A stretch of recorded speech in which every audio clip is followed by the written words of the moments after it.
been looking for, and all you've been searching for.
There you have it, the latest from our good friend and Mr. Jerry Hull over in England, who just keeps churning them out. And I'll tell you what, John Bon Jovial, Jerry has himself quite an audience over there because we get a lot of followers listening in every time we play one of his tunes.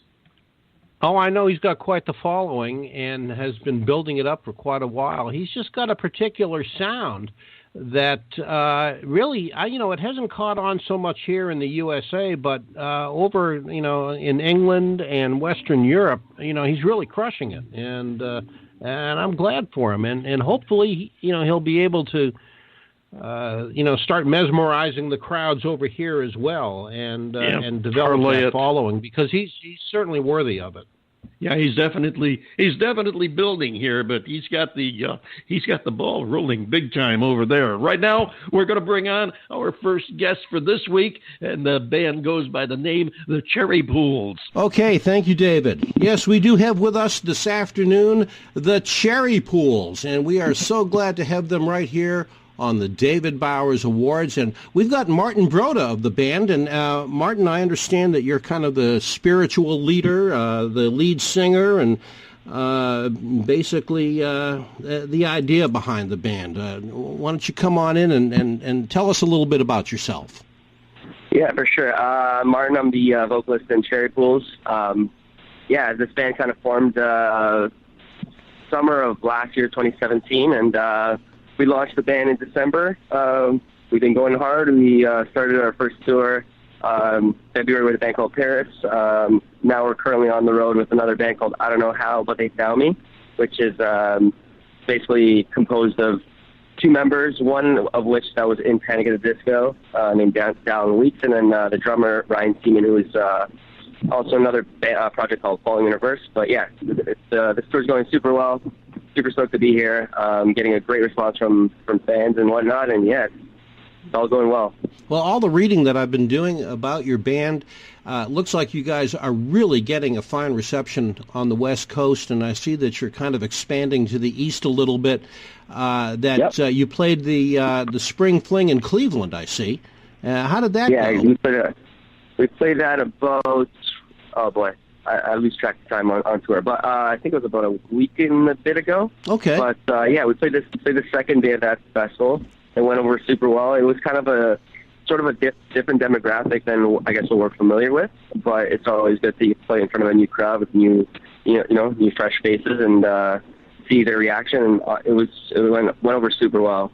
That's outstanding. We played earlier on in the day, but there's still a pretty packed room, so it was really good. And then we actually played Cleveland again last night, which is really cool because we saw some familiar faces from that festival come out to the show last night. So it all comes full circle. It's really cool. Well, Cleveland's a great rock and roll city. I never did radio. I did a lot of major market radio, but I didn't work in Cleveland. But I know several people that did, and Cleveland's always had a great music scene. So I'm glad that you guys were able to get some exposure there. Now, what I want to ask you about is, Martin, is your history. I've been listening to your music. It's beautifully produced, so it's obviously you've got some experience at doing this. Oh, you're welcome. So I'd like to find out, where did you come from? And I don't necessarily mean, well, I'm from L.A. No, that's not what I mean. Where did you come from musically? And tell us a little bit about your history and how you got to where you are today. For sure, yeah. So I was raised on a lot of 80s pop music through my mother. She played a lot of Whitney Houston, Michael Jackson, those kind of massive celebrities who are massive icons in those times and still are. But I kind of was raised on that, and I guess I've always had a fascination with pop music growing up. Obviously, I got into the Backstreet Boys and that kind of stuff as I grew into my my teens, and it wasn't until I think it was coming out of elementary school going to high school I decided to take up concert band, and my first instrument that I ever played was trumpet. And I was I definitely found my love for music then. It wasn't until I got into high school that I joined my first I guess band per se. It wasn't really a serious thing. We kind of just did it just for for anything, just to kind of kill time. And so that project actually took off online, and later on about that year we went on our first national tour. And I've been touring in bands for I would say 8 years now, which is awesome, and I still have a huge love for it. And then when my previous band kind of ended, I took a little step back, and I really honed in on what I wanted to pursue for the future. And I've always wanted to do a pop band, and I never had that opportunity until Cherry Pools. And so here we are. Yeah. Well, something that I'm very passionate about. Sure. I've listened to the song that we're going to play in a few minutes, All the Way, and it has it's got a very nice pop sound to it. It's got a real commercial feel. Which some people will look at the commercialness of a song and say, "Oh man, that's just too commercial." I can't relate to that. But it seems to me like you've taken the genre and have embraced it. Absolutely, I feel like you have to. Yeah. There's a stigma with pop music. I feel that everybody thinks it's cheesy and that kind of stuff. But I feel like if you have no shame and you own it. I think that's the best way to do it. So we love pop music. We play pop music, and we're a pop band. So well, there you go. And I think that's terrific. I'm also looking over my notes here, and you're going to be on what is it? The 25 City Liquor Tour, which I love the name of that. And one of your stops is going to be in Albuquerque, New Mexico, which is where I used to live. And there's there's an amazing music scene in Albuquerque. Can you tell us a little something about where you're going to be playing and what led you to Albuquerque? Well, so that tour is happening at the end of July with a band called Lydia.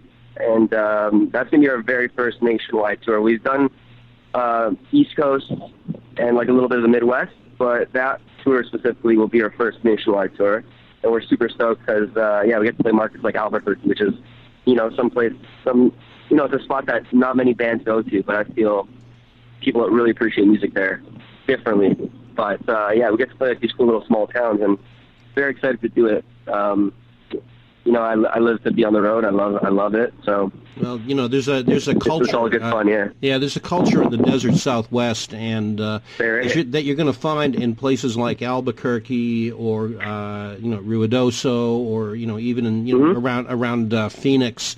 That there is a culture of, for lack of better words, Mexican rock and roll, and you want to listen to bands like Los Lonely Boys and Los Lobos and get a real feel for that kind of thing. And if you can infuse, and this is only my suggestion, but if you can infuse a little bit of that style into some of your future writings, you're going to pick yourself up one hell of a nice large audience with that.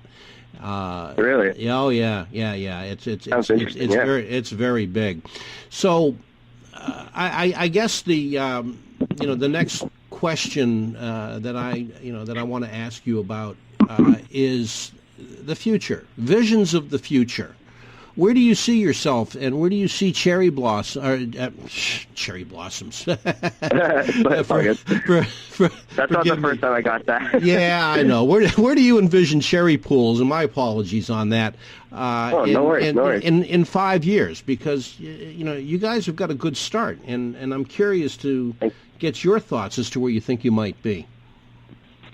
Honestly, we strive to be the biggest band that we possibly can be, and definitely we want to be playing in stadiums for sure. Like that's where our mindset is. So like all bands and all artists, we want to be the biggest, possibly the best in the world. So hopefully in the next 5 years we'll be at a much larger status, which we're hoping to get to. And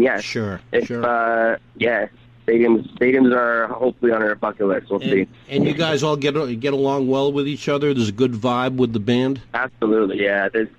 We've only known each other for not that long, but it's just the energy we have on stage and the energy we have together. Well, that's something else for sure. In the short time that we have left here, Martin, we've only got a couple of minutes or so. Tell us a little bit about the song that we're going to hear all the way, and tell us how people can find you and buy your music. Absolutely, yeah. So the song that you guys are about to hear all the way, premise and the synopsis of it is pretty much romanticizing the idea of just grabbing your things, packing up, and leaving with a special someone, just completely abandoning your current situation and just leaving town and not knowing where you're going. I always find myself, writing songs about that because it's just something that just so, I don't know, it's very captivating. You want to find like that reckless love, which is cool. So the video kind of portrays that idea. It's shot in Los Angeles, and kind of just the band and myself and female actresses just kind of, enjoying life and just kind of riding it out. There you go. Let us know how we can find you on the web. What's your website, your Facebook page, and that kind of thing? Yep. So we have a band website, cherrypoolsband.com. You can see all our show dates there. There's merchandise. There's music videos, all that. So as for Twitter and Instagram handles, at cherrypools, and you can check out our music on Spotify, Apple Music, all that. Yeah. Excellent. Well, that's great. Thank you very much. That's Martin Broda of the band The Cherry Pools, right here on the David Bowers Awards. And ladies and gentlemen, here it is, the Cherry Pools and All the Way.